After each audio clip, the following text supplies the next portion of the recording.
আসসালামু আলাইকুম প্রিয় দর্শক, আজ আপনাদেরকে দেখাচ্ছি রাতের বন্দর বাজার। আপনারা দেখতে পাচ্ছেন বন্দর বাজারের মেইন পয়েন্ট, যেটি হচ্ছে মহাজনপট্টির প্রধান রাস্তা।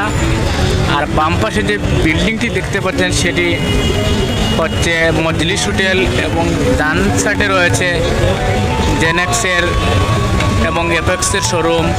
আর আমি যেখানে দাঁড়িয়ে আছি সেই প্লেসটি হচ্ছে করিমুল্লা মার্কেট। এই মার্কেট কিন্তু সবাই চিনে।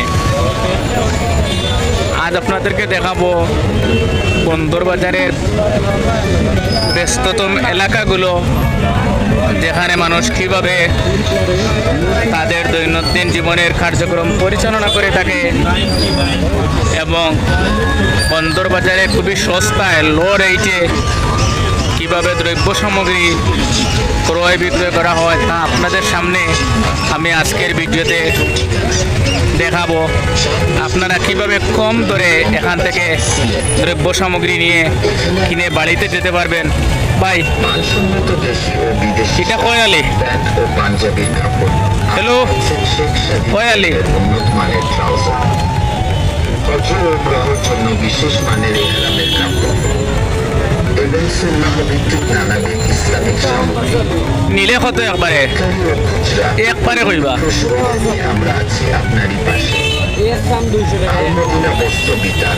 হ্যাঁ, এই ব্যবসায়ী বলতেছেন যে 5 হালে খোলার দর মাত্র 200 টাকা। আপনাদেরকে সামনে নিয়ে যাব মাছের বাজারে, এবং দেখতে পাচ্ছেন সড়কের পাশে একজন ব্যবসায়ী খুবই অল্প দামে জুতা বিক্রয় করে থাকেন। প্রত্যেকটি জুতার দর এখানে 80 থেকে 100 টাকা হয়ে থাকে। আপনারা সাথে থাকুন বন্দর বাজারের ব্যস্ততম এলাকাটি দেখার জন্য, যেখানে মানুষ কম দরে কীভাবে দ্রব্য সামগ্রী, কাঁচামাল, মাছ এবং এই সমস্ত জিনিস ক্রয় করে থাকে। সিলেট নগরীর মধ্যে সবচেয়ে